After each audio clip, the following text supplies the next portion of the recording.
Cancer प्रकार अनुरूप मार्गदर्शन 33 वैद्य दिलीप गाडगीट हिंदी पुणे। कल भाग में हमने पैनक्रियाज कैंसर किस प्रकार का होता है और आमतौर दिखाई देने वाले लक्षणों के बारे में बात की थी। 1993 साल में एक सज्जन को पैनक्रियाज कैंसर लीवर मेटास्टेस के साथ निदान हुआ।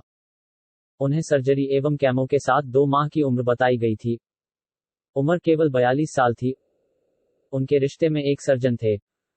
वे बोले कि कोई सोचने की जरूरत ही नहीं, एलोपैथी में आपको 2 माह का ही जीवन मिलने वाला है, तो हमें एलोपैथी के पीछे नहीं लगना चाहिए, आप आयुर्वेदिक या होम्योपैथिक इस प्रकार का इलाज करो।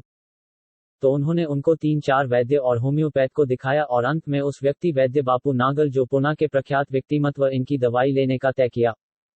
उनकी दवाई शुरू हुई और 2 माह क्या वे 3 साल तक अच्छे से जिए। कुछ ज्यादा दिक्कत आई नहीं।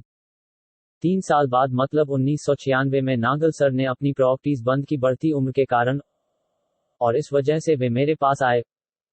उस समय थोडास पी लिया था और बिलियरी बाईपास सर्जरी उनकी की गई और उसके पश्चात मेरी दवाई शुरू हुई।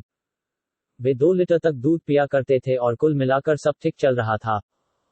2004 को वे बोले कि अब मुझे दवाई लेने से ऊब गया हूँ और अब मैं बंद करता हूँ। मैंने उसने कहा ऐसी दवाई बंद करना ठीक नहीं, आप उसे शुरू रखे। लेकिन उन्होंने खुद होकर दवाई बंद की, फिर भी सब ठीक चल रहा था। आगे 2009 में उन्हें कुछ उनके व्यापार में नुकसान हुआ। फिर वे शराब पीने लगे और फिर बीमारियां बढ़ी। फिर से उल्टी होने लगी, पेट दर्द होने लगा। पुणे में लाया गया और उन्हें हमारे पूर्ण चिकित्सालय में भर्ती किया गया। दवाइयां दी, फिर से दूध का सेवन चालू किया। वे फिर से उसमें से बाहर आए। फिर 1 साल बाद वही घटना घटी। वे फिर से शराब पीने लगे, लेकिन अब उन्हें संभालना असंभव हुआ और अंत में 2011 को उनका निधन हुआ। फिर भी 1993 से लेकर 2011 ऐसे 18 साल का उन्हें जीवन प्राप्त हुआ। उन्होंने यह सामान्य लोगों की भांति अच्छे जीवन व्यतीत किया। कहीं कुछ परेशानी नहीं थी।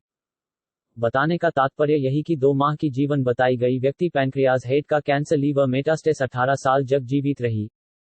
इसमें आश्चर्य की बात यह कि 1993 साल में जो ट्यूमर का आकार था वो 2011 में वैसे का वैसा था जब उनका निधन हुआ।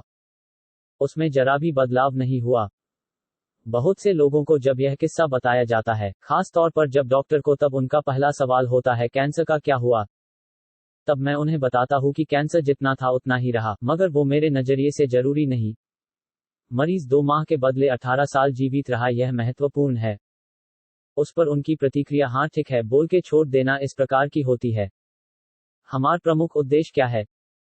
कैंसर ठीक हुआ यह कहना हमारा उद्देश्य है कि मरीज अच्छा जिया यह कहना हमारा उद्देश्य है, यह कहीं तो भी तय करना चाहिए। और मरीज की भलाई किसमें है इस पर ध्यान देना चाहिए।